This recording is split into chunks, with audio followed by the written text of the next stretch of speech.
it's time to work on the top, so get the top wet.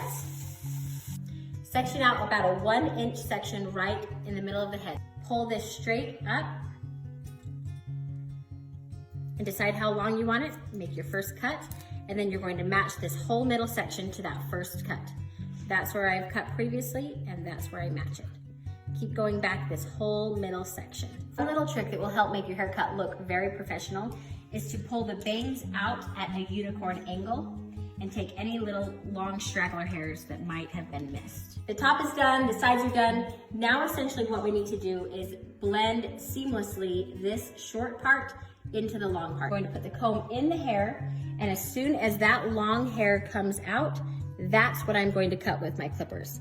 I'm going to go straight up with my comb because I still want this hair on the top to stay long, but I want it to be blended. As soon as that hair comes out, do it with my comb. You can see this section is done, and now I need to move back to this next section. As soon as that long hair comes out of the comb, slide the clippers across. Just take little sections and do a few cuts here and there, just so he has less hair to style.